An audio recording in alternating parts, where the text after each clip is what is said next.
लाल की जय। ठकुरानी श्री राधा रानी जो सरकार की जय। महाप्रेमों नवरस सुधा सिंधु लहरी परिवाहैर्विश्वं स्नपयदेव नेत्रान्तनटनैः तणिन्माला गौरं किमपि नवकैशोरमधुरं पुरन्ध्रीणाञ्चूडा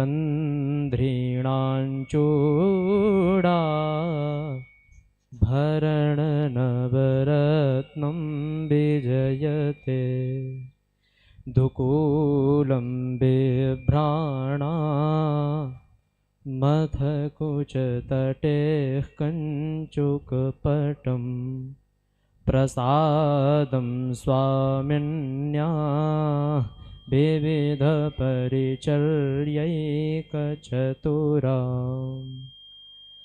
स्थिता नित्यं पार्श्वे विविधपरिचर्यैकचतुरा पुरन्ध्रीणाञ्चूडा भरणनवरत्नं विजयते धम्मिल्लन्ते नवपरिमलैरुल्लसत्फुल्लमल्लै मालम्भरस्थलमपि लसत् सान्द्रसिन्दूरबिन्दुं दीर्घापाङ्गक्षभिमनुपमां चारुचन्द्रान्तुहासं प्रेमोल्लासन्तवतु कुचयोर्द्वन्द्वमत्तस्मरामि प्रेमोल्लासन्तवतु कुचयोर्द्वन्द्वमत्तस्मरामि ॐ स्कन्दाय नमः ध्यानं ध्यानार्थे हस्ते अक्षतपुष्पं समर्पयामि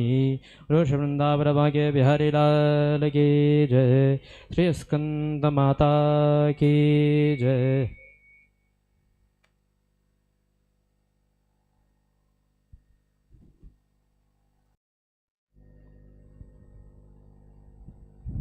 ॐ तत्राभवद भगवान् व्यासपुत्रो यदृक्षयागमनो नपेक्ष लिङ्गो निजलाभतोष्टो मृतश्च बालैरवधूतवेष मृतश्च बालैरवधूतवेष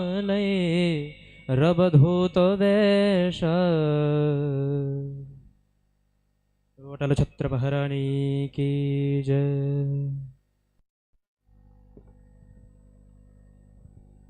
हरि ओम शांति शांति शांति ओम। लक्ष्मीनाथ समारंभां नाथयामुनमध्यमाम् अस्मदाचार्यन्तां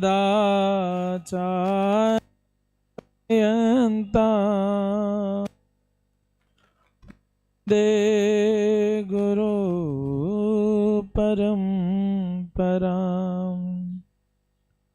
यो नित्यमच्युतपदाम्बुजयुग्म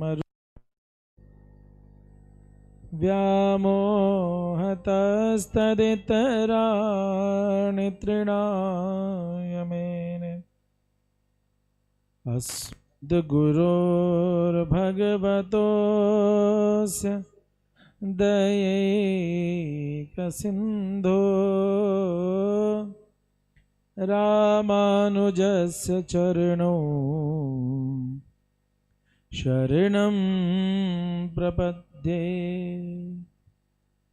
श्रीवेङ्कटेश चरणाम्बुजे राजहंसं श्रीवानशैलमुनिवर्य पदाब्जभृङ्गम् श्रीशालग्रामगुरुवर्य तनूजरत्नम् श्रीकेशवार्यपदपङ्कज माश्रयामि। गुरुर्ब्रह्मा गुरुर्विष्णु गुरुर्देवो महेश्वर गुरुर्साक्षात् परब्रह्म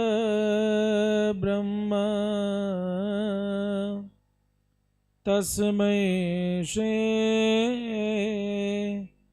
गुरवे नमः। अखण्डमण्डलाकारं व्याप्तं येन चराचरं तत्पदं दर्शितं येन तस्मै श्रीगुरवे नमः। अज्ञानतिमिरान्धस्य ज्ञानाञ्जनशलाकया चक्षुरुन्मीलितं येन तस्मै श्रीगुरवे नमः। वन्दे बोधमयं नित्यं गुरुं शङ्कररूपिणं यमाश्रितो हि वक्रोऽपि चन्द्रः सर्वत्र वन्द्यते। श्रीगुरुचरणसरोजरज निजमन मुकुर सुधारि वर्णो रघुबर बिमल जस जोदायक फलचारि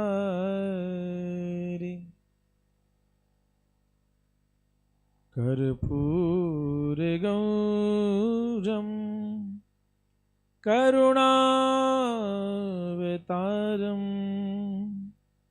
संसार सारम भुजगेन्द्रहारम सदा वसन्तं हृदयारविन्दे भवं भवानी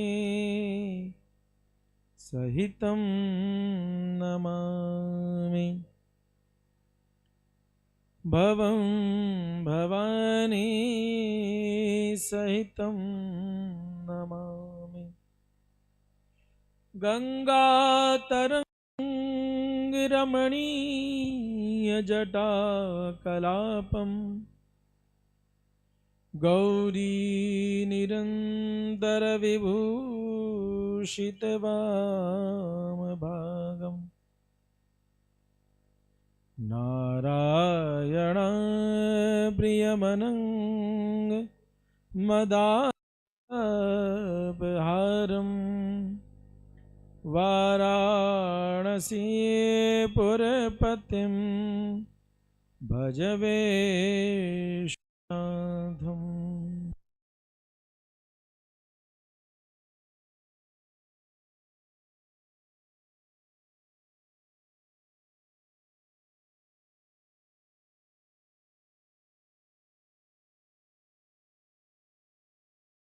वातानरयोतमोख्यं श्रीरामदूतं शरणं प्रपद्ये। नीलाम्बुजश्यामलकोमलाङ्गं सीतासमारोपितवाणभागं पाणौ महासायक चारुचापं नमामि रामं रघुवंशनाथम्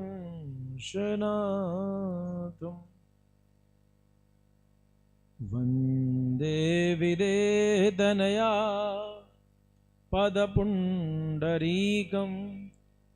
कैशोरसौरभसमारितयोगचित्तम् हन्तुं त्रितापमनिशं मुनीयं ससेव्यं सन्मानसालिपरिपीतपरागपुञ्जं दूर्वादलद्युतितनुं तरुणाब्जनेत्रं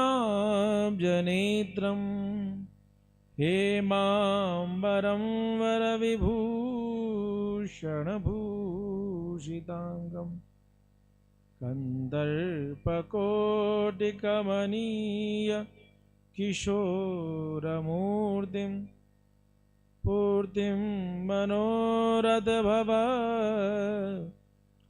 भज जानकीशं वसुदेवसुतं देवं कंसचाणूरमर्दनं देवकी परमानन्दं कृष्णं वन्दे जगद्गुरुं कृष्णाय वासुदेवाय हरये परमात्मने प्रणतक्लेशनाशाय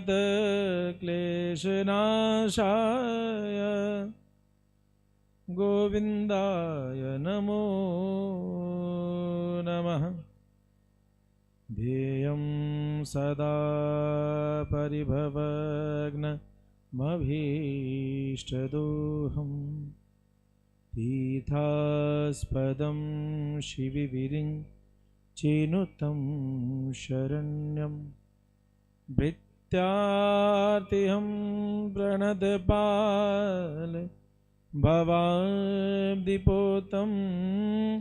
वन्दे महापुरुषते चरणारविन्दम् यं प्रव्रजन्तमनुपेतमपेतकृत्यं द्वैपायनो विरहकातर्याजुहाव पुत्रेति तन्मयतया तर्वोऽभिनेदुस्तं सर्वभूतहृदयं मुनिमानतोऽस्मि।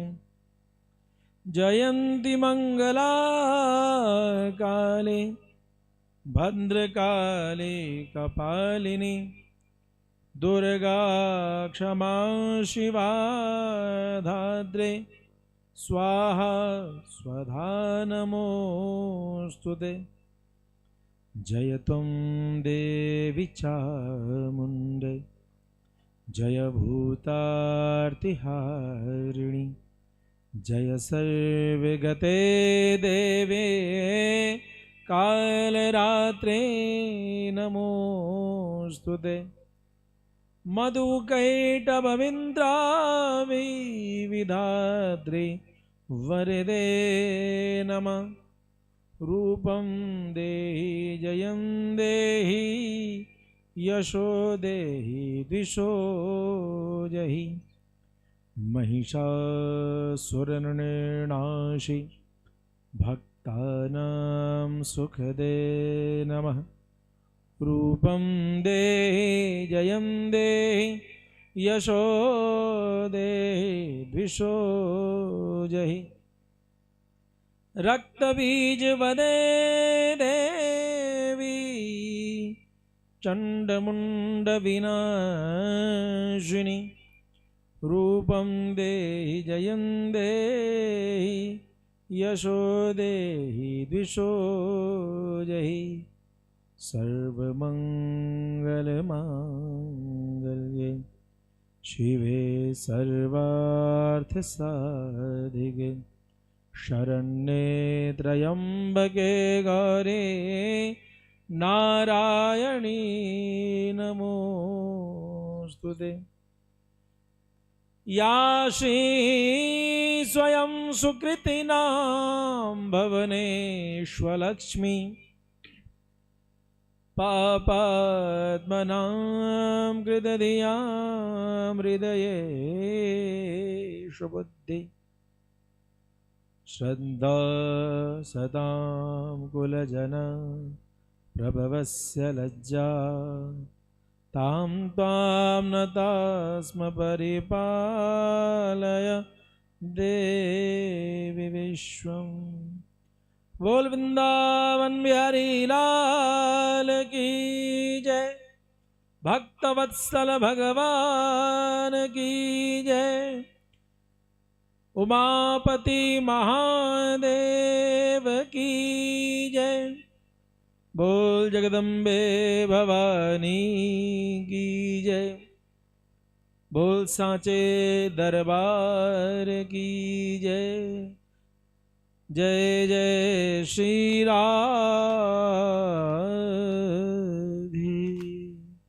नमः पार्वती पदे हर हर महादेव। कल हम सभी ने सुना कि किस प्रकार से महामाया भगवती ने बड़े ही सुंदर भाव से भगवती ने ऐसी लीला की कि महिषासुर जैसे दुष्ट का नाश कर दिया। एक तरफ तो हम नारी में श्रृंगार, सौम्यता, लज्जा, इन सभी चीजों को देखते हैं, और जब कोई नारी, कोई स्त्री लज्जा के वशीभूत हो जाए, संकोच के वशीभूत हो जाए, मर्यादा के वशीभूत हो जाए, धर्म संस्कृति को सम्मान में शांत होकर बैठी रहे, या देवी सर्वभूतेषु शांति रूपेण संस्थिता नमस्तस्यै नमस्तस्यै नमस्तस्यै नमो नमः। जब इस रूप में होती है ना, तो हम अपने तामसिक प्रवृत्ति के कारण उन नारी में, उन देवी में अबला की अवस्था को देख लेते हैं। हम भूल जाते हैं कि बिना उन महामाया के, बिना शक्ति के कोई शक्तिमान नहीं हो सकता, बिना श्री के कोई श्रीमान नहीं हो सकता। इसलिए मैं आपसे निवेदन करना चाहूं, वर्तमान में यह देश,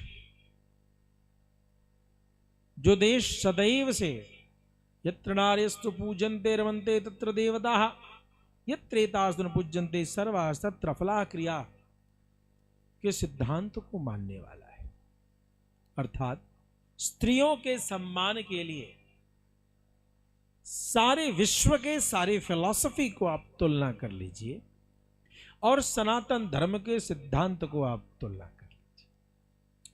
जो स्थान नारी सम्मान के लिए हमारे यहां दिया गया, और सम्मान दिया किसे जाएगा? जो उसकी पात्र है।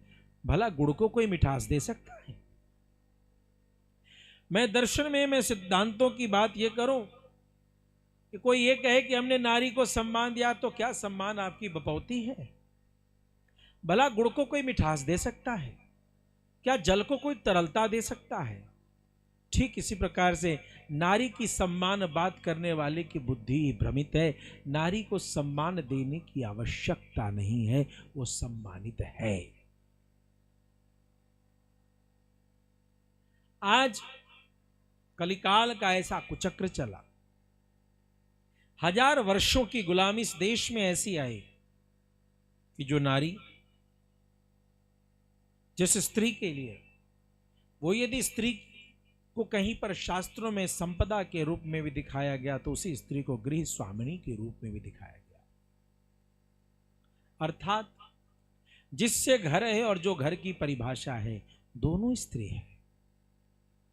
और इसी आदर्श को प्रस्तुत करने के लिए भगवती महामाया, जो सभी देवताओं के देवी के रूप में थी, उनके शक्ति पुंज को केंद्रित किया गया और महामाया भगवती जगदंबिका अष्टादश भुजी रूप में अवतरित होकर के लीला के रूप में भगवती ऐसी लीला करती हैं जो हम सभी ने अब तक सुना।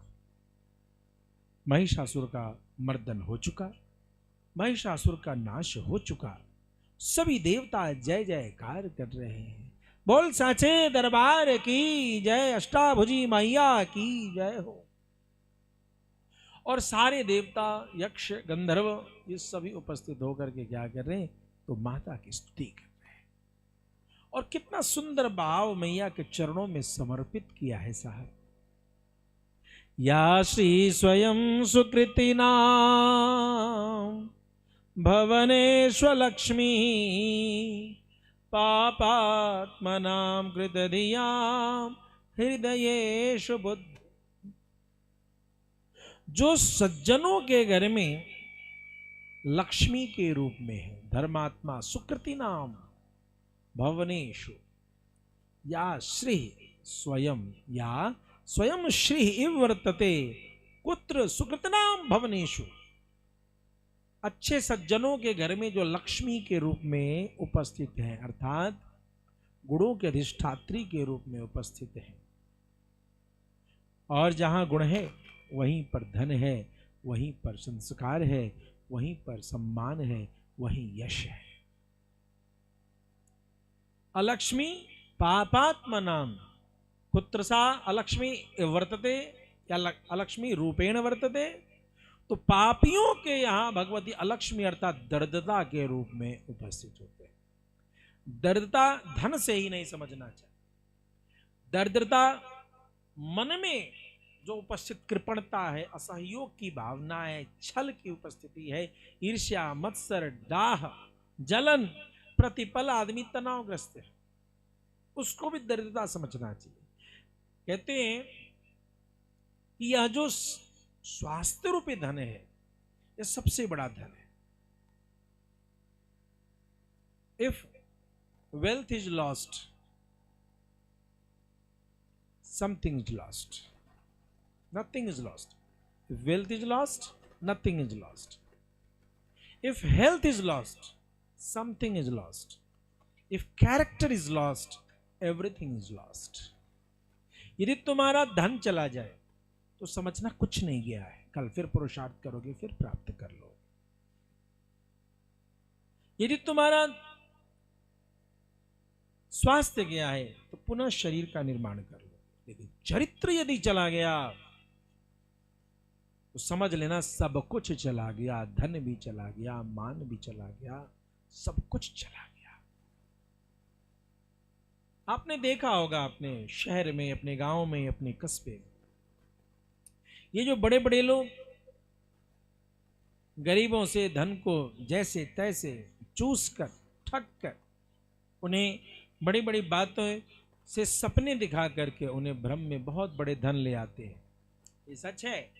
महीने, 2 महीने, साल, 2 साल में वो बहुत ऊंचाई तक चले जाते हैं धन के क्षेत्र में। लेकिन आपने देखा होगा जैसे जैसे वो धन की सीमा में आते हैं, वैसे वैसे ही वैसे पाप के धन के कारण उनके घर में कलह का प्रवेश होता है, उनके घर में मानसिक तनाव का प्रवेश होता है।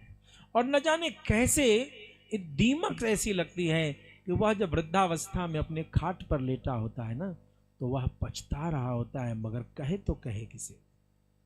दीमक के ढेर के तरीके से उसका वह धन का जो भवन है वो खड़ा दिखाई देता है, और अंत में वह पछताने के सिवा और कुछ नहीं कर पाता। अतः पापात्मनां भवने अलक्ष्मी वर्तते। दरिद्रता विचारों का, इतनी दरिद्रता विचारों में है कि कोई संत भी जा करके उपदेश देवे, कोई माधुकरी करने वाले संत उसके दरवाजे पर चले जाएं तो वह क्या कह बैठता है, अरे निकम्मा है,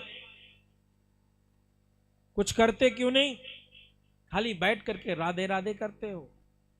उन मूढ़ों को यह पता नहीं, उन राधे राधे करने वालों में, उन सीताराम करने वालों में, श्रीमन नारायण करने वालों में कई ऐसे हैं जिन्होंने दत्तात्रेय जी के तरीके से जीवन के कई स्वाद ले लिए, मगर भगवान की भक्ति का ऐसा रंग लगा कि उन्होंने सारे स्वाद छोड़ करके अपने पेट की भूख को मिटाने के लिए और साथ साथ अभिमान को नष्ट करने के लिए, मूल उद्देश्य होता है मधुकरी और भिक्षावृत्ति का अभिमान का शमन।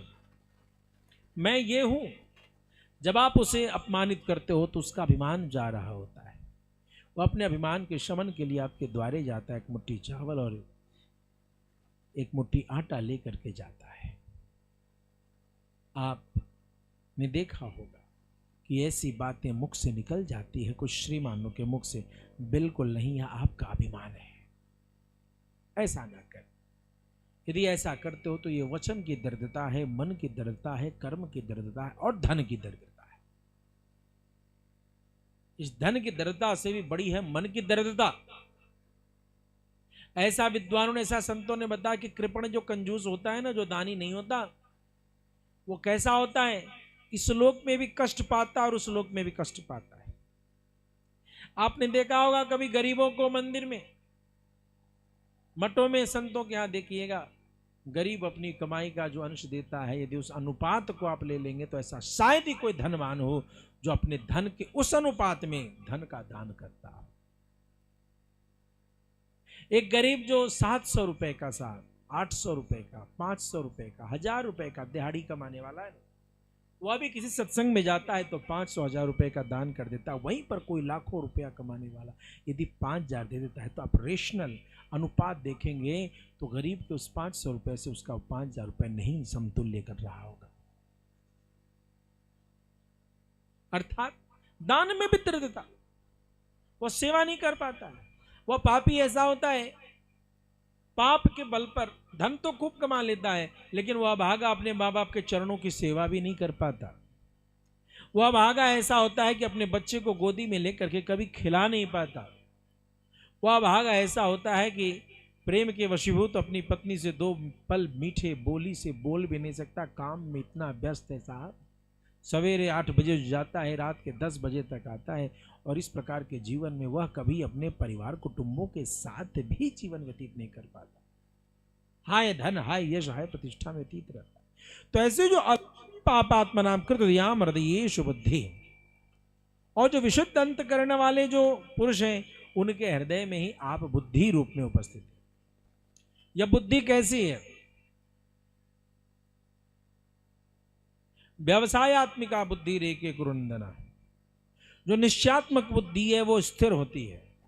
बुद्धि भी 2 प्रकार की, एक तो इधर भटकती हुई बुद्धि है, बहुशाखा हेनंताश्च बुद्धयो अव्यवसायी नाम। जो अव्यवसायिक बुद्धि है, अनिश्चित बुद्धि है, वो इधर उधर भटकती हुई, भ्रमित होती हुई दिखाई देती है। लेकिन जो निश्चयात्मक बुद्धि है वो भगवान के श्री चरणों में व्यतीत हो जाती है। अभी थोड़ी देर पहले वृंदावन की एक गली में एक अमेरिका का एक डिवोटी मिला।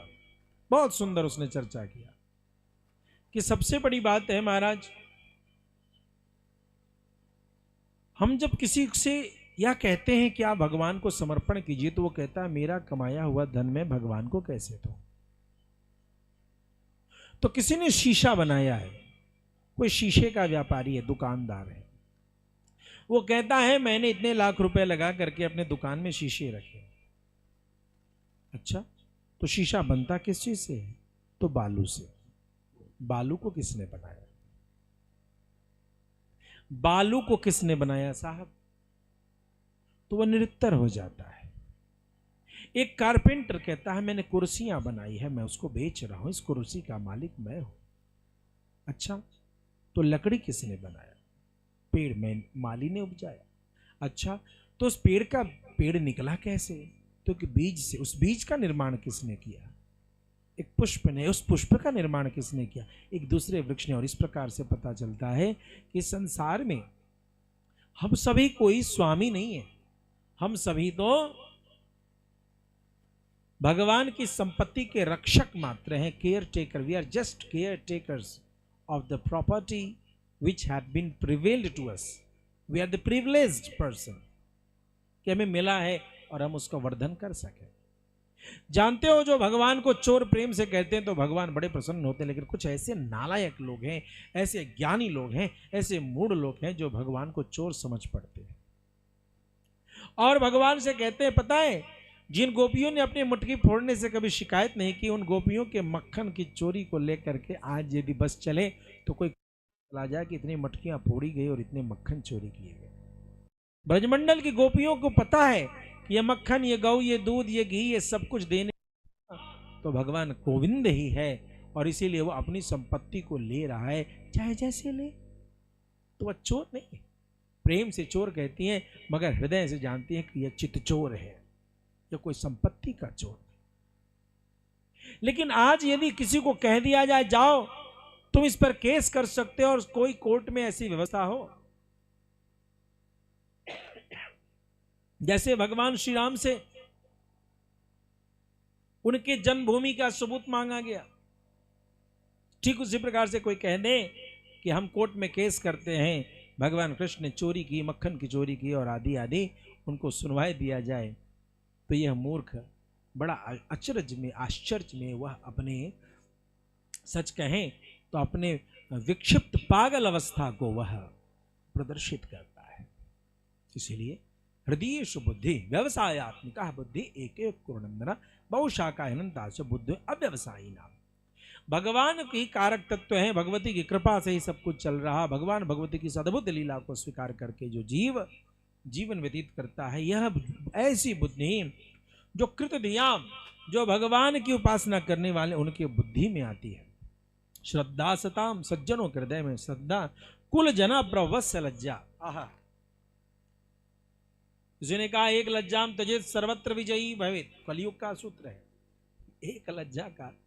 एक बार किसी कार्य में, काशी में जब रहता था तो मणिकर्णिका घाट, अब तो बहुत कुछ बदल चुका है, तो वहां श्यामा मंदिर में गुरु जी थे ताराकांत झा जी, उनके पास गए, कुछ अपनी सामाजिक समस्याओं को लेकर के उनसे चर्चा की, महाराज जी हम तो ठगे जाते हैं।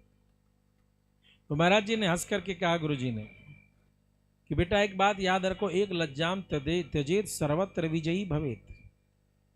निर्लज्ज हो जाओगे तो कहीं नहीं हारोगे, और लज्जा होगी ना तो सब तुम्हें हारा हुआ ही समझेंगे और कहेंगे तू हार गया।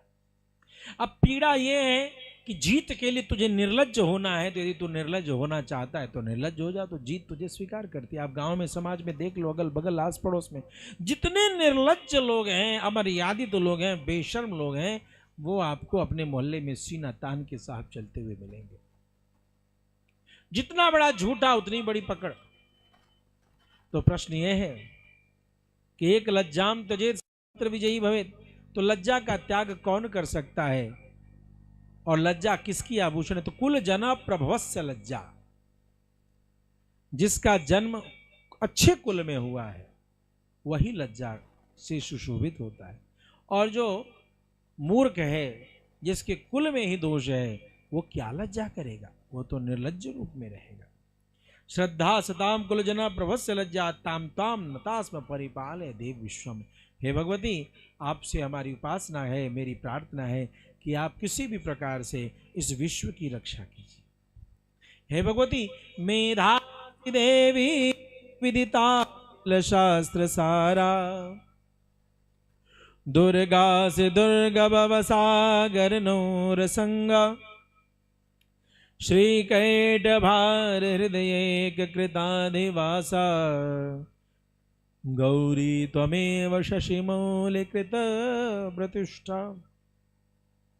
मेधासु देवी, हे भगवती, संपूर्ण शास्त्रों के तत्व का ज्ञान प्राप्त कराने वाली जो शक्ति है मेधा, वो आप ही तो है। बहुत लोगों को आपने देखा होगा, बहुत पढ़ते हैं मगर उनको समझ कुछ नहीं आता है, और कुछ लोगों को तुरंत समझ में आ जाता है। तो जिनको समझ में आ जाता है ना, वो बड़ा इतराते हैं, अरे तुम बड़े मूर्ख हो भैया, इतनी छोटी सी बात तुम्हें समझ में नहीं आई, कितना लाख बार समझाया। उन्हें यह पता नहीं कि तुझे जो समझ में आ रहा है भगवती महामाया की कृपा से तुझे वो मेधा शक्ति की प्राप्ति हुई है कि तू उसे समझ सकता, और किसी दोष के कारण वह जीव जो है हठात ठगा सा रह गया कि उसे भगवती ने ऐसी बुद्धि, ऐसी तर्क शक्ति नहीं दी कि वह नहीं समझ सका।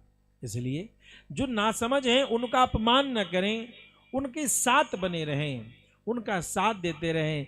न जाने कौन कालिदास की गाथा कब लिख दी जाए, कौन ऐसा कालिदास हो कि भगवती महामाया कब उस पर कृपा कर बैठे। कालिदास जी के बारे में कथा है। मधुबनी में एक जगह है जिसका नाम है उच्चैठ भगवती। वहां पर कालिदास जी विद्वत्तमा से पीड़ित होकर के चले गए और गुरु जी के यहाँ रहते। वहां गुरुकुल था, उस गुरुकुल में बर्तन धोते थे। मूर्खों को क्या काम है बर्तन धोने का, बर्तन धोते थे। और बर्तन धोते धोते लेकिन भगवती की पूजा करने की उनकी मन होती थी। तो सारे विद्यार्थी कहते हैं मूर्ख, तू एक मंत्र तो जानता नहीं, एक अक्षर बोलेगा नहीं, भगवती की क्या पूजा करने चलेगा। कालिदास बेचारे दुखी होकर के गुरु जी की सेवा में झाड़ू पोछा बर्तन करते, झाड़ू ये सब करते रहते। एक बार की बात है, मंदिर और गुरुकुल के बीच में एक नदी थी, एक झरना था। एक नदी तेज बहती थी, भयंकर बाढ़ आ गई। और जब वो बाढ़ आ गई तो कोई उस बाढ़ में उस पार जाकर के भगवती की पूजा करने को तैयार ना हो। सबने देखा ये काली जो है ये बड़ा कहता है भगवती का पूजा करेंगे, पूजा करेंगे, पूजा करेंगे। तो कह रही काली तू पूजा करेगा क्या? भाई साहब जा जा जा जा, आज तो पूजा करना। और सुन एक बात बताता हूं कि तू जो आरती करना, तो आरती करके उस आरती के कालिक को कहीं लगा के आना, जो हमें पता चले कि तूने आज पूजा किया कि नहीं किया। यदि आज तू पास हो गया तो मान जाएंगे। अब कालिदास एक हाथ में आरती की थाली और एक हाथ में उस नदी में तैरते हुए, लेकिन बाढ़ के प्रबल वेग के कारण भगवती का जो मड़ई था वो मड़ई बह गया था। अब वो आरती की कालिक लगे तो लगे किसमें साहब, आरती हो गई, दीपक में कालिक लगी हुई है, लगाए तो लगाए कहा। कालिदास ठहरा महामूर्ख, एक अक्षर का ज्ञान नहीं कालिदास जी को। कालिदास जी ने कहा लगाना है, नहीं तो मेरे गुरु भाई लोग फिर मुझे आने नहीं देंगे। ऐसी स्थिति में उन्होंने क्या किया कि वो दीपक की जो कालिक थी वो लगा के हाथ में देख रहे कहीं कुछ नहीं है, तो भगवती की प्रतिमा दिखाई पड़ी। भगवती की प्रतिमा के मुखमंडल में ही वो कालिक लगाने को चल दिए और इस प्रकार से कालिक लगाने के लिए प्रस्तुत हो गए। स्वरूप ऐसा हुआ कि भगवती उन पर रुष्ट हो गई और रुष्ट होकर के भगवती प्रकट होकर के उनसे उनके हाथों को पकड़ रहे। रुक जा काली, तू क्या करता है रे? अब पकड़ लिया। अब काली कह रहा है कि नहीं नहीं, तू कौन है जो बता। कालिदास कहे तू कौन है ये बता, और भगवती कालिका कहें तू मुझे पहचानता नहीं। इस तरीके की विवाद चल रही है। अब भगवती प्रतिमा से प्रकट हो चुकी साहब, भगवती प्रतिमा से प्रकट हो चुकी, और ऐसी स्थिति में भगवती हाथ पकड़े हुए हैं कालिदास। कालिदास कह रहे हैं नहीं नहीं, मैं तो काला लगाऊंगा। मेरे गुरु भाई कहेंगे काली तू झूठ बोलता है, तू मूर्ख तो है ही, तू झूठा भी है। अब मैं क्या करूं? भगवती कहती रे पागल, तू कैसा बोलता है? तुझे पता है मैं कौन हूं? नहीं, मुझे क्या पता। अरे ये तुम्हारे गुरु भाई लोग, तुम्हारे गुरु जी लोग जिसकी स्तुति करते हैं, मैं वही महाकालिका हूं और तुम्हारे सामने उपस्थित हूं, और तू मेरा अपमान कर रहा, मेरी बात मानने को तैयार नहीं। मेरे कई जन्मों की उपासना करने के बाद किसी भक्त को होता है, और मैं तुम्हारे बावरेपन पर है, तुम्हारे नासमझपन पर, मैं तुम्हारे भोलेपन पर रीझ करके तुम्हारे पास आई हूं, और तू मेरी बात नहीं मान रहा। मैं वही काली हूं।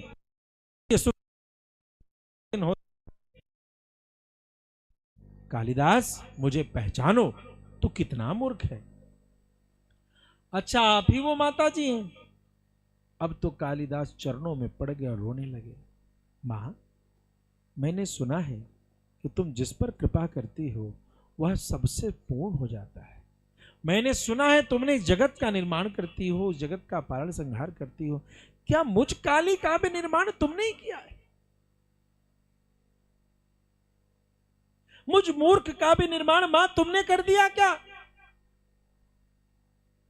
भगवती मौन हो जाती। वो रात्रि कोई नहीं है, बारिश हो रही झिम झिम झिम रिम झिम। एक तरफ वो महामूर्ख और एक तरफ साक्षात वेद की वाणी स्वरूपा भगवती सामने दर्शन दे रही। क्या मेरा भी निर्माण तुमने किया? मैंने ऐसा कौन सा पाप किया? मैंने ऐसा कौन सा दोष किया मां, इतना मूर्ख बना? तुम ही कह रही हो कि सारी दुनिया जिसे देखने के लिए तरसती है वो मां तुम मुझे दर्शन दे रही हो, लेकिन मैं ऐसा मूर्ख कि मुझे पता ही नहीं चल रहा तुम कौन हो। अब तो मां और बेटे के बीच में प्रेम की अश्रुधारा भर पड़ी। मां हतप्रभ रह गई। किए गए पापों को इधर कालिदास की आंखों से आंसू बह रहा और आंसू की एक एक बूंद से कई जन्म जन्म के दोष काली के नष्ट हो रहे। मां के चरणों में वह श्रद्धा के फूल ही तो थे। कालिदास हाथ में कालिक लेकर के मां के मुख में लगाने को प्रस्तुत हुआ था, लेकिन मां ने उसके जीवन की कालिमा को धोने की तैयारी कर दी। कालिदास उठो बेटा उठो। उठाया, बेटा सुन, तू अभी मुझे नहीं पहचान रहा, लेकिन मेरी बात जाकर के आज कर। तुझे ये दुनिया महामूर्ख कहती है ना, एक दिन ऐसा आएगा कि सारी दुनिया तुझे महाकवि कालिदास कहेगी। बस एक काम कर, आज की रात्रि मैं तुझे प्रदान कर जा, और इस रात्रि तू एक पल सोना मत। तू बहुत परिश्रमी है बेटा, लेकिन बस दुर्भाग्य का मारा है। जा, आज तेरे दुर्भाग्य को आज रात्रि में धो देती हूं। जा, गुरुकुल में जितने भी पुस्तक हैं उन सभी पुस्तकों का तू स्पर्श कर देना। जिस जिस पुस्तक को काली आज रात्रि तो स्पर्श करेगा वो संपूर्ण पुस्तक तेरे हृदय में उपस्थित हो जाएगी। अब तो कालिदास को कुछ समझ नहीं आया, तो भी समझ नहीं आया, लेकिन उन्होंने उनकी देवी की बात मानी और जाकर के सारे पुस्तक गुरु ने स्पर्श कर दिए। हाथ कंगन को आरसी क्या, पढ़े लिखे को फारसी क्या, माता का दर्शन माता का आज्ञा सब कर। या देवी सर्वभूतेषु माया रूपेण संस्था, साक्षात महामाया ने कहा, मान गए, मान करके किया। अब कालिदास को कुछ नहीं पता उसके बैंक में क्या है, उसके दिमाग में क्या है, उनको कुछ नहीं पता। कल सवेरे पुनः भंडारा हुआ, भंडारे की बर्तन धोई जा रही है, रसोई की तैयारी हो रही है। कालिदास झाड़ू मार रहे हैं, गुरुजी मंत्र पढ़ा रहे हैं, चेला लोग मंत्र पढ़ रहे हैं, गुरुजी परीक्षा ले रहे हैं, शिष्य बता रहे हैं, और कालिदास उन सभी मंत्रों को अपने मुख से झाड़ू मारते, बर्तन धोते, बोल रहे। आचार्य की दृष्टि पड़ती है, यह क्या करता है काली? तो देखते हैं कि अरे ये मुख से अपनी मंत्र कुछ बोलता है, कुछ कुछ बातें बोल रहा है। एक विद्यार्थी ने अशुद्ध बोला, कालिदास तुरंत बोलते हैं, गुरु भाई मुझे लगता है यहां ऐसा होना चाहिए। आचार्य ने बुलाया उसे,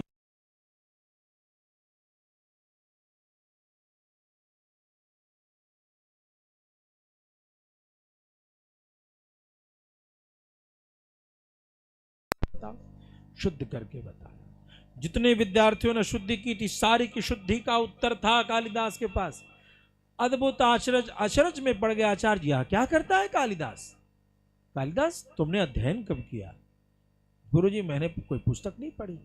आप तो कहते ना मैं महामूर्ख हूं, लिख लोढ़ा पढ़ पत्थर, काला अक्षर भैंस बराबर, काला अक्षर भैंस बराबर। आचार्य ने पूछा, बेटा इधर आओ, तुम में अद्भुत शक्ति आ गई है। बिना शास्त्रों को पढ़े तुम सब कुछ जान चुके हो। कई परीक्षा लिया गया, न्याय के, वेदांत के, मीमांसा के, दर्शन के, व्याकरण के, ज्योतिष के, सभी लोग उपस्थित होकर के एक से एक आचार्य के साथ शास्त्रार्थ होता है। और कालिदास के पास सारे तर्क हैं, खंडन मंडन सब उपस्थित है। सब देख करके सारा गुरुकुल अचरज में पड़ गया और कहा, धन्य हो कालिदास, बताओ सच में तुम कैसी कृपा की प्राप्ति हुई। वो कथा सुनाई कि गुरुजी उस रात भैंस बारिश हो रही थी। मेरे गुरु भाइयों ने तो मुझे मारने के लिए उस बाढ़ में जाने को कहा, लेकिन मां की सेवा का एक मौका था। यह मूर्ख मर भी जाता तो क्या था, कौन था इसके पीछे रोने के लिए। आचार्यों ने विवाह कराया था एक सुंदरी से, उस सुंदरी ने मध्य रात्रि में घर से बाहर निकाल दिया था। यह मूर्ख मर भी जाता तो क्या था। मेरे मन में यही बात भाव था कि मैं मर भी जाऊं तो क्या है, आज माँ की सेवा का मौका मिलेगा। और मेरे सामने माता ने ऐसी ऐसी कृपा की। तो कहने का मतलब है, मेधासी देव विदिताखिल शास्त्र सारा, सारे शास्त्रों का सार जो मेधा शक्ति भगवती दुर्गा दुर्गा भव नोर संसार सागर से पार करने वाली भगवती नौका स्वरूपनी दुर्गा ही है। और कैसी है, श्री कैटवार हृदय कृता दिवासा गौरी त्वमेव शशिमौलि कृत प्रतिष्ठा। कैटभ अरि, जो कैटभ मधु कैटभ का वध करने वाले भगवान नारायण है, उनके हृदय में वास करने वाली जो भगवती लक्ष्मी है वो आप ही हो। और शशिमौलि कृत प्रतिष्ठा, तो माथे पर चंद्रमा धारण करने वाले जो उमापति महादेव हैं, उनके हृदय में भी वास आप ही करते हैं। जो आपकी भजन करते हैं, आपकी स्तुति करते हैं, वो सदैव स्त्री पुत्र धन धान्यता से युक्त हो करके ही सदैव जीवन व्यतीत करते हैं। माँ, इस बात को बताइए कि भला केनोपमा भवतु तेस्य पराक्रमस्य, तुम्हारी पराक्रम की तुलना की किससे जाए। कौन है भाई? महिषासुर लाखों सेना के साथ अकेला आया, उस महिषासुर का वध आपने अकेले कर दिया। जिस महिषासुर के आगे सारी देवता की सेना, सारे यक्ष गंधर्व सब मिल करके लड़े, सब हार गए, मैया आपने अकेले वध कर दिया। ऐसी अतुलनीय पराक्रम करने का दुस्साहस कौन कर सकता है? इस सीमा का उल्लंघन कौन कर सकता है? रूपम च शत्रु भयकार्यति हारि कुत्र, और आपकी रूप ऐसी सुंदरता, क्या कहना, उस सौंदर्यता, उस लावण्यता, उस कमनीयता का क्या कहना कि महिषासुर जैसा दुष्ट भी आपके चरणों में मात्र आपसे यही कहता रह गया कि तुम मुझसे विवाह कर लो, मैं तुम्हें पटरानी बना के रखूंगा।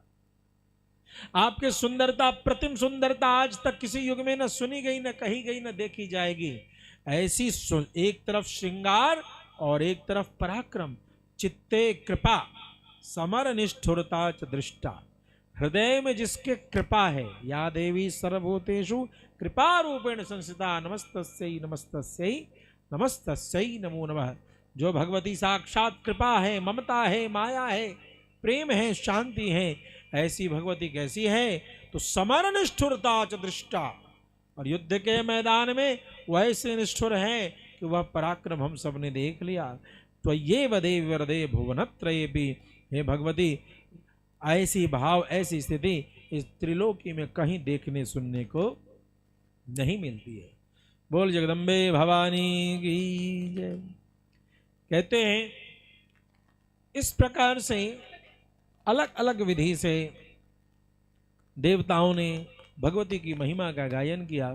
तो भगवती ने उनसे कहा है, बताओ तुम और कुछ मांगना चाहते हो? आज मुझसे जो मांगना चाहते हो वह मांगो। देवताओं ने कहा है कि हे मां, हमने जो स्तुति किया है, इस स्तुति को जो गायन करे, हे मां, जब भी कभी हमें आपदा हो तो आप हमारे पास आइए, हमारी रक्षा कीजिए। और हे महामाया, इस स्तुति के गायन करने वाले के घर में धन पुत्र आदि सभी चीज से सुख संपत्ति का वर्धन हो। बोल जगदम्बे भवानी की जय। बोल साचे दरबार की जय। हे दरबारा वाली तेरी सदा हो जय हो। घंटा शूल हला निशंक मुसले चक्रम धनु सायकम हस्ताब्जै ददतिं घनान्त विलसत्। शीतांशुतुल्यप्रभां गौरी देहसमुद्भवां त्रिजगता माधारभूता महा पूर्वा मंत्र सरस्वती मनु भजे शुंभादिदैत्यादिनी। आइए हम सभी श्री दुर्गा सप्तशती के उत्तर चरित्र में जो तीसरा चरित्र है, जो भगवती सरस्वती को समर्पित है, हम सभी भगवती ज्ञान सरस्वती के ही स्वरूप की उपासना कर रहे हैं, जो सामने आपको दर्शन दे रही हैं। कैसा अद्भुत स्वरूप है, जिनके हाथों में घंटा, शूल, हल, शंख, मूसल, चक्र और धनुष बाण है, जिनके शरीर की तेज जो शरद की चंद्रमा है वह भी फीकी पड़ती है, जो सारे त्रिलोक की आधारभूता है, जो शुंभ निशुंभ आदि दैत्यों का वध करने वाली है भगवती, उन गौरी देवी के शरीर से उत्पन्न महासरस्वती को हम सभी प्रणाम करते हैं। बोल जगदम्बे भवानी की जय, बोल सांचे दरबार की जय। जी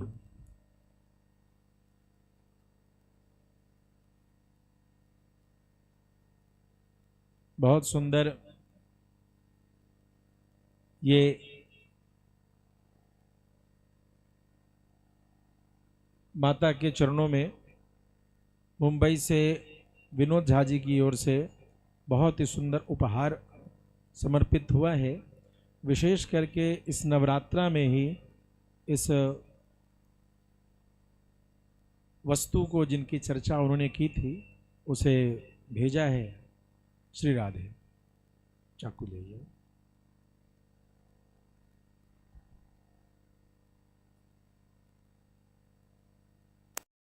ये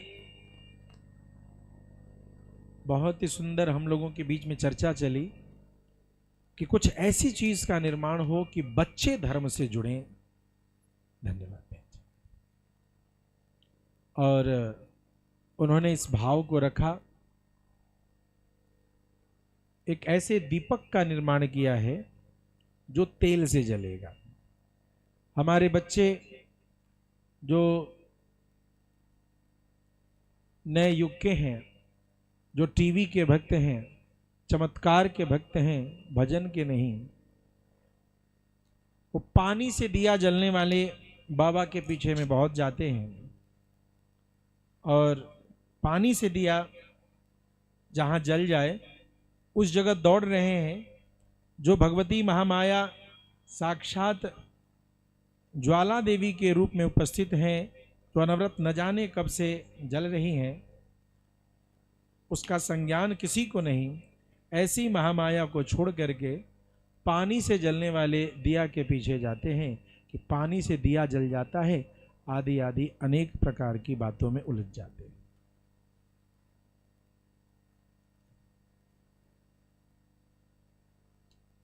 जल रहिएगा। हमारे विनोद जी ने, बड़े हमारे प्रेमी हैं, इन्होंने एक सुंदर से पदार्थ किया है और यह खिलौना कहिए, उपासना कहिए,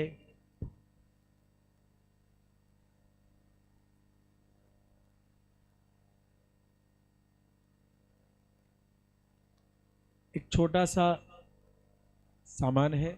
डिब्बा खोलकर देखते हैं क्या है इसमें।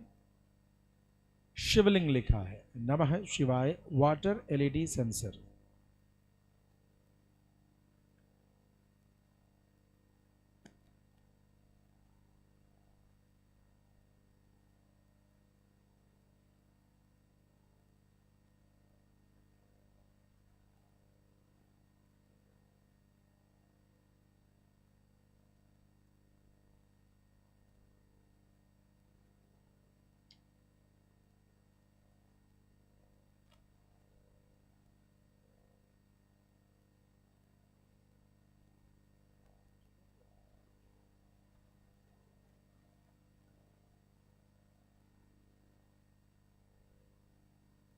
ये एक ऐसा शिवलिंग है, संभवतः इसमें बैटरी है, जो शिवलिंग जल देने से स्वतः प्रकाशित होगा। विनोद भैया आपने इसमें बैटरी नहीं लगाया है, बैटरी लगा कर देते तो बच्चे समझते। संभवतः मैं कोशिश करूंगा कि कल आप सभी इसको देख सकें।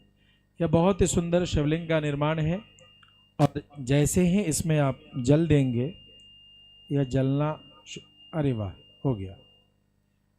नमः पार्वती पते हरे हरे महादेव। देखिए अद्भुत रूप से इसका दर्शन करें आप। यह जल आप बच्चे इससे धर्म से जुड़ेंगे। पानी से दिया कैसे जलता है, पानी से महादेव की पूजन कैसे होता है, इसका दर्शन करेंगे।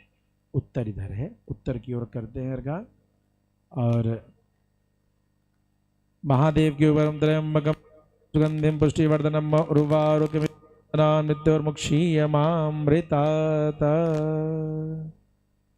हारा हारा महादेव। ये बहुत ही सुंदर महादेव की और साथ में पूजन भी हुआ, आरती की भी तैयारी होनी चाहिए। वाह, आरती भी भेजा है विनोद भैया। ऐसे ही बच्चों के लिए ये दीपक है, कौन सा शिरडी वाले साईं बाबा ने जलाया था ना। लोग ज्वाला मैया को छोड़ करके शिरडी वाले साईं बाबा के चक्कर में पड़ते हैं। ऐसा कभी नहीं करें।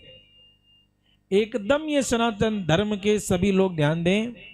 भाई किसी के विरोध में मैं नहीं कह रहा, मैं अपने घर के लोगों के लिए कह रहा हूं। आप इधर उधर बिल्कुल न जाएं। आपको ज्वाला मैया का दर्शन करना हो, चिंतपूर्णी मैया ज्वाला मैया का दर्शन करें। और घर में बच्चों को यदि नहीं भाई हम तो पानी से दिया जलाएगा, वो बाबा के पास जाएंगे, तो किसी बाबा के पास जाने की जरूरत नहीं है। विनोद भैया ने डेवलप कर दिया है। की यह अद्भुत बहुत ही सुंदर उपहार भैया की ओर से, विनोद झा जी की ओर से मुंबई, इससे सभी देख सकते हैं ये से जल रहा है सज्जाने, यह समर्पित बहुत ही सुंदर भाव। ये जल है, ये कोई केमिकल नहीं है। पुनः दिखाते हैं। और यह उपहार महा सेवा में उन्होंने नवरात्रि के अवसर पर उनको चला सरस्वती मैया का ये जो चरित्र वह शुरू होगा, तो माता सरस्वती के चरणों में उन्होंने यह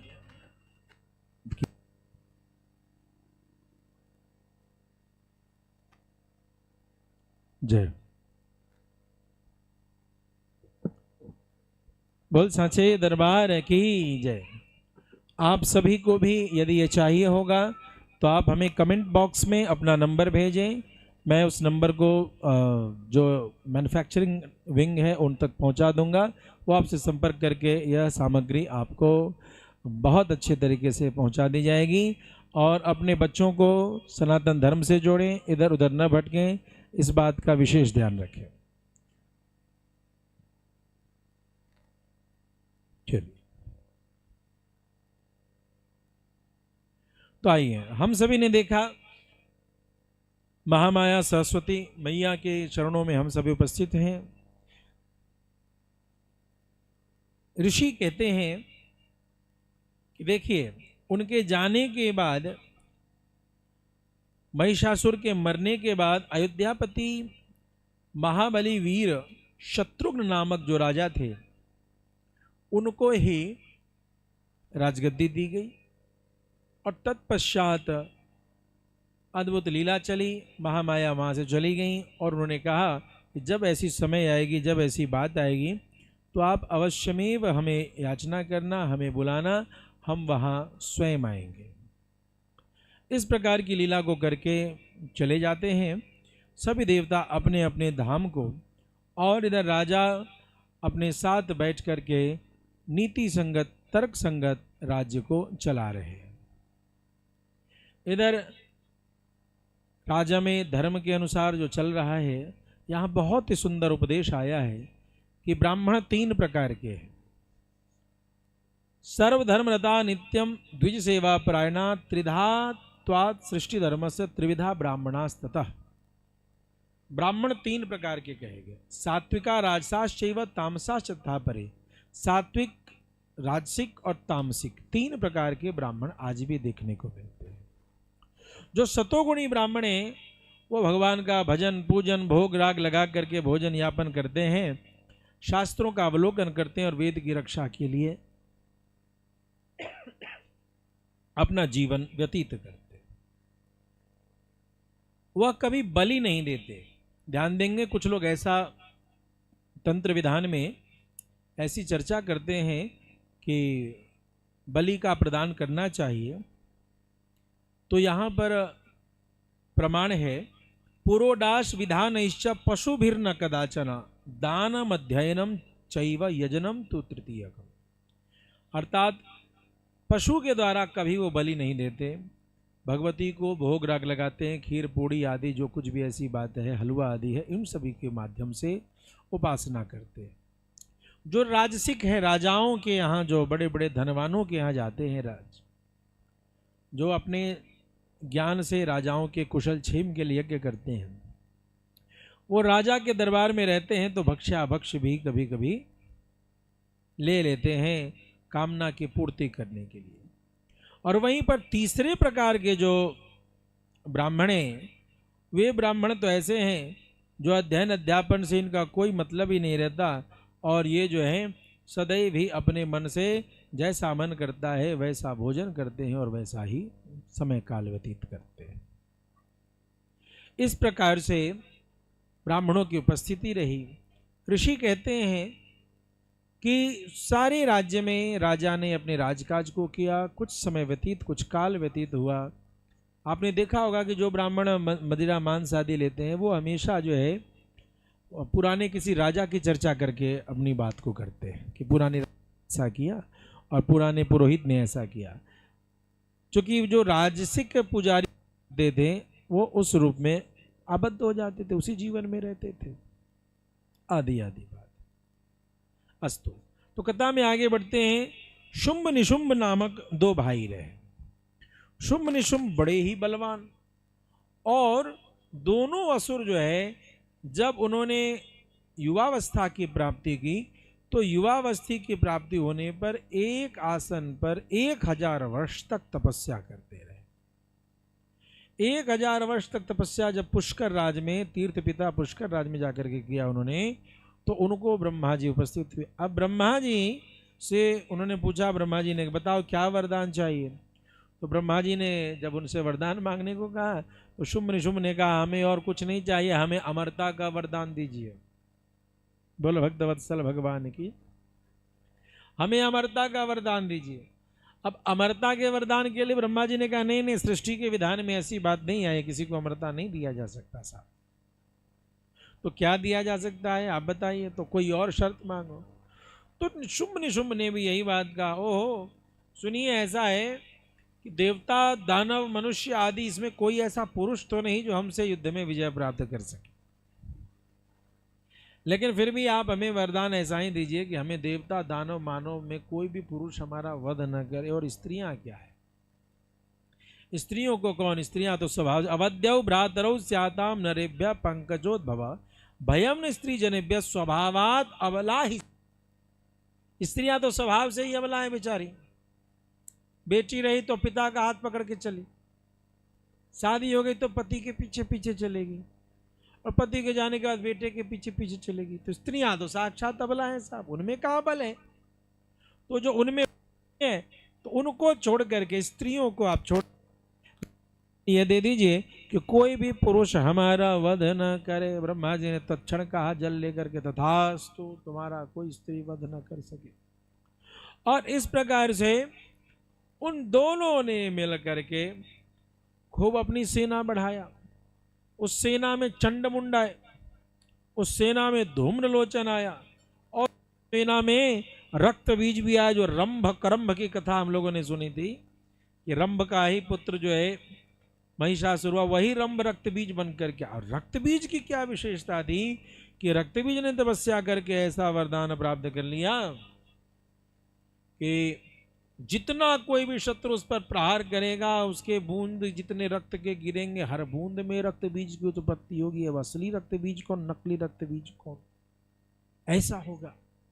ऐसा सभी प्रतापी लोग, बड़े बड़े पराक्रमी सब वहां उपस्थित हो। इस प्रकार की चर्चा करते करते वे सभी कहाँ पहुंच गए? तो युद्ध साभी, धरती पर तो विजय प्राप्त कर लिया, पाताल के तो स्वामी थे ही, धरती पर विजय प्राप्त कर लिया, और स्वर्ग में भी गए, स्वर्ग पर भी विजय प्राप्त कर लिया। यहाँ पर बहुत ही सुंदर, जब देवगुरु बृहस्पति से चर्चा चलती है तो उन्होंने बहुत सुंदर कहा कि देखो, इस संसार में जो होना है सो हो करके रहेगा, सब कुछ विधान से बना हुआ है। कुछ लोग कहते हैं प्रारब्ध प्रबल है, कुछ लोग कहते हैं पुरुषार्थ प्रबल है। इन दोनों में विवाद चल, प्रबल है कि पुरुषार्थ प्रबल है। यदि प्रारब्ध को मान करके कोई पुरुषार्थ न करे कि मेरे तकदीर में होगा, मेरे भाग्य में होगा खीर पूड़ी, तो आज रात में खीर पूड़ी मुझे खाने को मिल जाएगा। तो हो सकता है तुम्हारे सामने किसी जगह भंडारा होकर के जूठा पत्तल फेंका हो तो उसमें से खीर चाट लेना है। कुछ लोग ऐसा भी सोचते हैं कि मेरे तकदीर में होगा तो ऐसा मुझे मिल जाएगा और करना कुछ न पड़े, साहब बैठे बैठे ख्याली पुलाव मुंगेरी लाल के हसीन सपने देखने को मिल जाए। तो नहीं, प्रारब्ध के साथ साथ पुरुषार्थ का होना अत्यंत आवश्यक है। और पुरुषार्थ भी बहुत मेहनत करने पर कई बार असफलता हाथ लगती है, तो इसमें प्रारब्ध ही दृष्टिगोचर होता है। तो इसलिए भले प्रारब्ध में जो हो, अपना पुरुषार्थ तो जरूर करना चाहिए। तो हे देवतागण, आपने बहुत सारा कार्य किया, युद्ध भी किया, अपने कार्य भी, दायित्व भी संभाले, अधिकार भी संभाले, लेकिन यह क्या है, आप तो हार गए। तो कोई बात नहीं, अब हम आपसे एक बात कहते हैं, माया बीज विधान अज्ञास तत् पुरुष चरणे रता जाना में हम योग बलात् प्रसन्ना सा भविष्यति। तो हमारे कहे से एक काम करो, तुम जो है माया बीज क्लिंग, माया बीज क्या है? क्लिंग, क्लिंग बीज का तुम जप करो।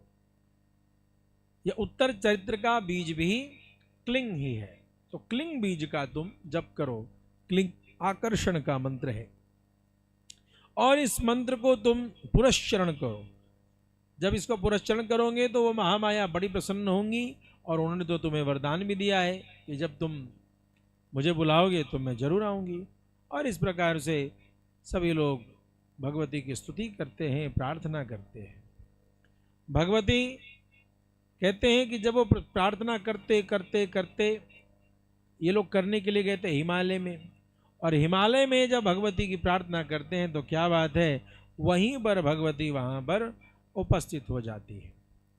और भगवती जब वहाँ उपस्थित हो जाती हैं, बहुत सुंदर स्तुति जो आप सभी हमेशा करते रहते हैं, या देवी सर्वभूतेषु विष्णुमायति शब्दा नमस्तस्यै नमस्तस्यै नमस्तस्यै नमो नमः, या देवी सर्वभूतेषु चेत नित्यपि दीयते नमस्तस्यै नमस्तस्यै नमस्तस्यै नमो नमः। तो यह जो नमस्तस्यै नामक जो स्तोत्र है, इसका गायन देवताओं ने इसी प्रसंग में किया। यहाँ बहुत ही सुंदर भाव है जो भक्तों को अपने हृदय में रखना चाहिए। उसी स्तोत्र में एक सुंदर सा श्लोक है जो गायन करते हुए देवतागण कहते हैं, इंद्रियाणाम अधिष्ठात्री भूतानाम चाखिलेषु या भूतेषु सततम तस्यै प्राप्ति देव्यो नमः। जो देवी समस्त जीवों के इंद्रिय वर्ग के, इंद्रियाणाम अधिष्ठात्री, भूतानाम सभी प्राणियों के इंद्रियों के अधिष्ठात्री जो भगवती है, भूतेषु सततम तस्यै, और उन प्राणियों के भीतर भी आह्लादनी क्रियाशीलता की शक्ति जो भगवती है, ऐसी भगवती को बारंबार नमामहे। जिन परमेश्वरी को हम सभी देवगण दैत्यों द्वारा त्रस्त होने पर, स्मरण करने पर प्रणाम करते हैं, और जो भक्ति युक्त के पुरुषों के द्वारा स्मरण करने पर तत्क्षण ही उनके संकट को दूर करने के लिए, उनकी पीड़ा को दूर करने के लिए भगवती महामाया वहाँ उपस्थित हो जाती है। या च स्मृता तत्क्षणमेव हंति नः सर्वापदो भक्ति विनम्र मूर्ति भी। भक्ति से नम्र हो, विनम्र मूर्ति, विशेष नम्रता, बड़ी प्रेम बड़ी श्रद्धा के साथ भगवती महामाया के आगे जो भी झुक जाते हैं, भक्ति उनके साथ हंती, सारे आपदाओं का नाश करती है। कहते हैं कि उसी जगह महामाया भगवती पार्वती उनकी उपासना करने को उपस्थित देख करके गुफा से निकलती हैं, और गुफा से जब निकलती हैं तो भगवती क्या कहती हैं? सा ब्रवीतान् सुरान् शुभ्रो भवद्भिस्तूयते का। अरे देवतागण, आज हिमाचल में कैसे आ गए? आज यहाँ हिमालय में आकर के किसकी स्तुति कर रहे हैं, किसको बुला रहे हैं? शरीर कोशितश्चास्य समुद्भूता ब्रवीत शिवा। तो वहां पर उनके शरीर से एक देवी बाहर निकलती है, उनके शरीर कोश से, शरीर कोशितश्चास्य, उनके शरीर कोश से एक देवी बाहर निकलती हैं, और वो कहती है स्तोत्रम ममई तत्क्रियते शुंभदैत निराकृतै देवै समेतै समरे निशुंभेन पराजितै। ये सभी शुंभ निशुंभ से हारे हुए मेरी स्तुति करते हैं, और उनके स्तुति को देख करके भगवती वहां प्रकट हो जाती हैं। यानी माता माता पार्वती के शरीर से ही भगवती एक अलग रूप लेकर के आती हैं, जिनका नाम कौशिकी होता है। बोल जगदम्बे भवानी की जय। अब युद्ध में इन चीजों की चर्चा करते हुए जो भगवती कौशिकी थी वो बाहर निकली, और जो गोरा रंग रूप में निकला महामाया भगवती, क्रोध के कारण उनका रंग परिवर्तित हो गया, और उनका रंग हो गया काला। काली केती समाख्याता हिमाचल कृताश्रया तस्याम विनिर्गतायाम तो कृष्णा भूत सापि पार्वती। महामाया के शरीर से कौशिकी तो निकली ही निकली, देवताओं के दुख को सुन करके शुंभ निशुंभ पर उनको इतना क्रोध आया कि उनके शरीर से कालिका भगवती प्रकट होती है। और इस प्रकार से शुंभ निशुंभ के वध करने के लिए भगवती महामाया कहते हैं कि एक सुंदर उपवन में बैठ करके सुंदर गायन करना प्रारंभ कर देती है, और वो गायन इतना सुंदर होता है कि जिस गायन की आवाज बहुत दूर दूर तक जाती है। उस सुंदर गायन को सुन करके चंडमुंड आकर्षित होते हैं। चंडमुंड ने जाकर के देखा, ओह इस सुंदर सुंदरी दिव्य यौवन संपन्ना कोमलांगी कोई देवी यहाँ गायन कर रही हैं, तो उनसे उनकी ओर प्रभावित होकर के उनके मन में ऐसा भाव आता है कि हमें तो जाना चाहिए और अपने राजा को ये सारी बात कहनी चाहिए। अब राजा को जाकर के कहा, महाराज शुंभ, महाराज निशुंभ, ये बड़ी अद्भुत बात है कि आपके पास सारे रत्न हैं। कौन कौन से रत्न हैं? तो रत्नों की गजब श्रृंखला है। इंद्र का ऐरावत इनके कैप्चर में है, उच्च श्रवा घोड़ा इनके कैप्चर में है, इन्होंने पकड़ रखा है। पारिजात वृक्ष पकड़ रखा है। ब्रह्मा जी का हंसों का रथ है, वह भी इनके अधीन है। महापद्म नामक कुबेर की जो निधि है वह भी धारण कर रखा है। और जो माला समुद्र के द्वारा जो माला है वह विशेष माला आदि अनेक अनेक, वरुण देव का छत्र, प्रजापति का रथ, मृत्यु का उत्क्रांतिदा, वरुण का पाश, ये सभी आपके पास है। लेकिन एक रत्न ऐसा है जिसको अभी तक आपने प्राप्त नहीं किया है। शुम्भ शुम्भ ने कहा, कौन रत्न है जो अभी तक हमें नहीं प्राप्त हुआ, हमें या हमारे भाई को? एवं दैतेन्द्र रत्नानि समस्तान्यहरितानि ते स्त्रीरत्नमेषा कल्याणी त्वया कस्मान्न गृह्यते। स्त्रियों में जो रत्न है उसको अभी तक आपने प्राप्त क्यों नहीं किया, यह जान करके हमें बड़ा आश्चर्य हो रहा है। अरे कौन है वह? जब सारे उनके सुंदरता लावण्यता सुनी तो मन में आकर्षण हुआ, और आकर्षण को आकर के सुग्रीव नामक एक चतुर को वो दूत बना करके भेजते हैं। सुग्रीव किस प्रकार से जाएंगे और माता से चर्चा करेंगे। इन सारी के रूपरेखा बना दी गई। शुम्भ निशुम्भ ने कहा कि देखो जा करके उनसे ऐसा बात करना कि मना के उन्हें ले आना, और इस प्रकार की बात तुम उनसे मीठे मीठे करना। बोलो भक्तवत्सल भगवान की, जगदम्बा भवानी की। अब वहां पर गया सुग्रीव ने जाकर के उनसे कहा, अरे देवी तुम बड़ी सुंदरी हो, और तुम्हारे सुंदरता लावण्यता की चर्चा सुन करके हमारे महाराज शुंभ निशुंभ तुम्हारी ओर आकर्षित है। तुम्हें पता है उनके बल से सभी हार जाते हैं। उनके बल के आगे देवता दानव मानव सभी हारे हुए हैं। ऐसी स्थिति में जब उनके समक्ष कोई नहीं टिक सकता और उनके समक्ष सारे रत्न उपस्थित हैं, ऐसी स्थिति में तुम एक रत्न बची हो, और तुम्हारी चर्चा स्त्री रूप में नहीं है, तुम्हारी चर्चा तो रत्न रूप में है। और इस प्रकार से इस रत्न रूप की चर्चा करते हुए कहते हैं कि जो तुम्हारे में ऐसी रत्न है, तो उस रत्न को हमारे महाराज बड़ी श्रृंगार के साथ वैभव के साथ तुम्हें स्वीकार करेंगे। तो तुम चलो, तुमसे विवाह करके वे तुम्हें अपनी पटरानी बनाएंगे।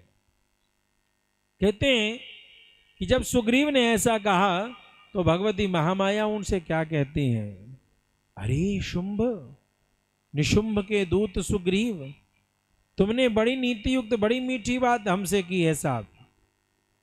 तुम्हारी बातें बड़ी मीठी मीठी है, इसलिए हम प्रसन्न हैं। लेकिन क्या कहते हो, मेरी बड़ी मुझसे गलती हो गई। श्रूयताम अल्प बुद्धित्वात् प्रतिज्ञाया कृता पुरा। मैंने तो बचपना कर दिया, उस समय बुद्धि कम थी और मैंने बुद्धि में ऐसा वचन ले लिया, ऐसा संकल्प ले लिया। कैसा संकल्प ले लिया जो पूर्ण नहीं हो सकता। मुझे बड़ी शंका है कि वह संकल्प कौन पूर्ण करेगा। मेरा संकल्प पूर्ण करने वाला तो मुझे कोई दिखता ही नहीं। अरे वो संकल्प तो बताओ, क्या कोई पदार्थ चाहिए, कोई वस्तु चाहिए? त्रिलोकी में ऐसी कौन सी शक्ति है, कौन सी ऐसी वस्तु है जो हमारे महाराज तुम्हें ना दे सके? सुनो, यो मां जयति संग्रामे यो मे दर्पं व्यपोहति यो मे प्रतिबलो लोके स्वमे भर्ता भविष्यति। मेरा संकल्प सुनो, जो मुझसे युद्ध करेगा और युद्ध में जो मुझसे विजय प्राप्त कर लेगा, यो मे प्रतिबलो लोके, जो मेरे समान योद्धा होगा इस सृष्टि में, हे सुग्रीव जाके अपने स्वामी से कह देना मैं उसी से विवाह करूंगी। देवी ने कहा सुनो, इस प्रकार से तुम यहां से जाओ और मेरी प्रतिज्ञा का नाश मैं कभी नहीं कर सकती। दूत ने कहा अरे देवी सुनो, तुम तनिक भी नहीं समझ पा रही। सुग्रीव समझा रहा है, मेरे स्वामी जो हैं अद्भुत पराक्रम करते हैं, कोई नहीं जीत पाया आज तक। वर और बल दोनों के शक्ति से वो सदैव विजय की प्राप्ति करते हैं। ऐसी स्थिति में तुम जो यह सोचती हो कि तुम विजय प्राप्त कर लोगी, ये तुम्हारा दिवा भ्रम है। तो हमारी सुनो, तुम हमारे प्रस्ताव को स्वीकार कर लो, और जो तुम कहते हो युद्ध की बात, अभी तो बड़े सम्मान के साथ जाओगी। तुम्हारा क्या स्थिति होगी, केशाकर्षण निर्धूत गौरवागमिष्यसि, बाल खींच करके जब तुम्हें ले जाया जाएगा, बाल पकड़ करके ले जाया जाएगा, तब तुम्हारा गौरव कहां जाएगा, तुम्हारा अपमान कि तुम्हारा अपमान न हो। इसलिए हमारी बात सुनो और तुम यहां से जाओ, तुम यहां से तैयारी करो, हमारे साथ चलो।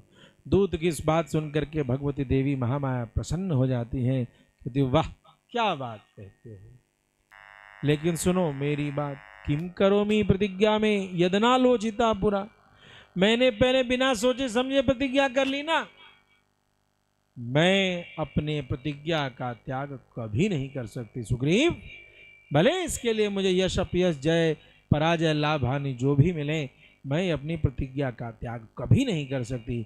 ऐसी स्थिति में है सुग्रीव, जाओ जाओ और अपने महाराज को कह दो, या तो इस धरती का त्याग करके पाताल लोक में चले जाएं, और या फिर मेरे साथ सम्रांगन में उपस्थित होकर के रंगभूमि में शरीर के अंग भंग क्षत विक्षत करते हुए रंगभूमि को सुशोभित करें, क्योंकि मेरे समक्ष युद्ध सम्रांगन में खड़ा होने वाला कोई दूसरा उपलब्ध कभी नहीं हो सकता।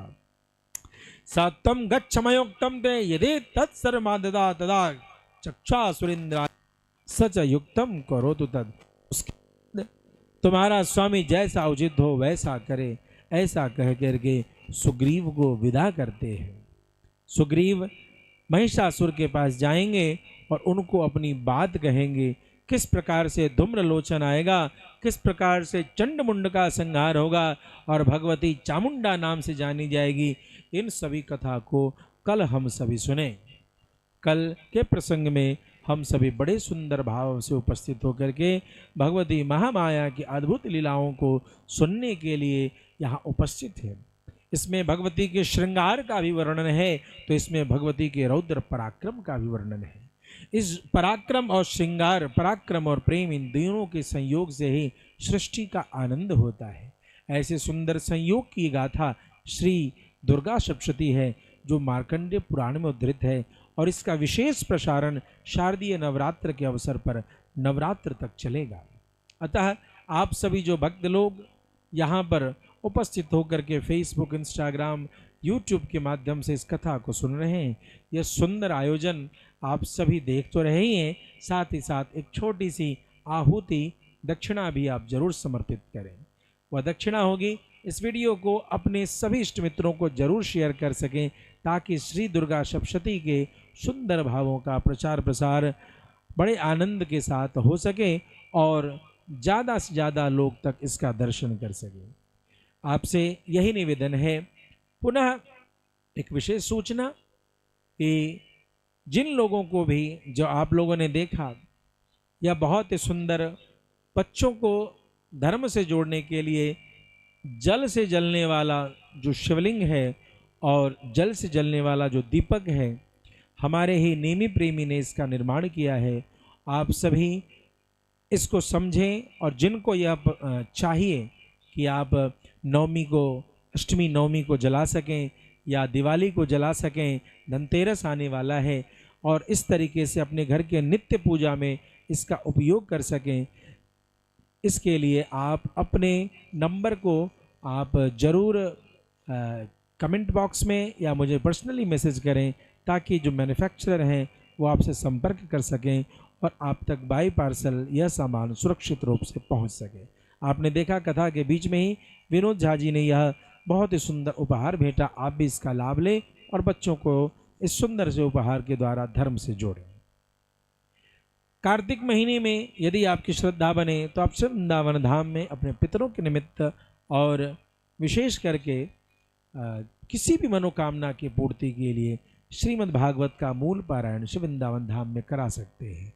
अन्य किसी भी प्रकार के यज्ञ अनुष्ठान के लिए स्क्रॉल में चल रहे नंबर पर आप व्हाट्सएप मैसेज कर सकते हैं और संपर्क करके अपने कार्यक्रम को सुनिश्चित करा सकते हैं।